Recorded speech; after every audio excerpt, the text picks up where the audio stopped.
29e jour, vie de saint Joseph. Au sein de la Sainte Famille, Jésus était le centre de l'amour pour Marie et Joseph.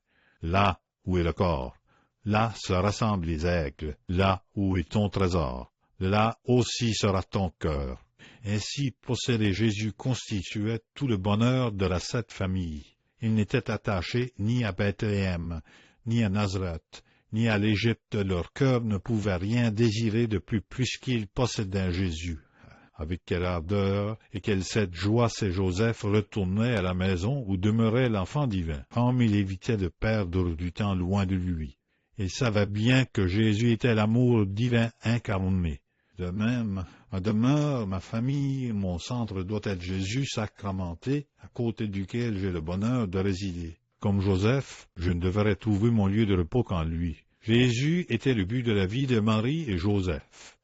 Ils vivaient et travaillaient uniquement pour lui. Avec quel plaisir saint Joseph travaillait pour gagner le pain de l'enfant tendre et de sa divine mère. Elle joie lui donnait les humbles salaires de son labeur, et quand survenaient des difficultés, combien il était doux de les surmonter en ayant Jésus pour objectif.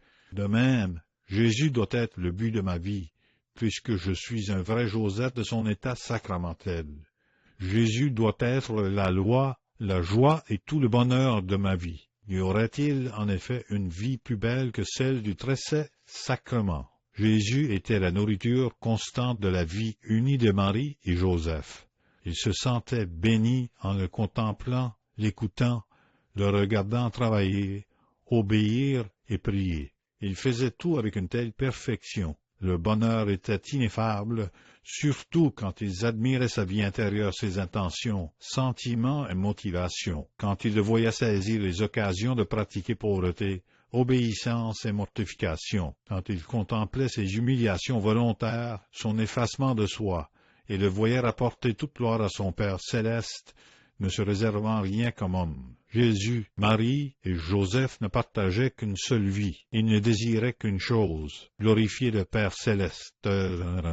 C'est ce que je dois faire aussi. Pour y parvenir, je dois entrer dans l'union de Marie et Joseph, partager leur vie, la vie familiale, cette vie intérieure intime dont le seul secret se trouve en Dieu. Et le bonheur d'être appelé à cette vie. Ma béatitude sera de vivre avec Marie et Joseph par l'amour de Jésus dans l'Eucharistie. Spiration. Accordez-nous, ô saint Joseph, de vivre unis à vous à Jésus dans l'Eucharistie.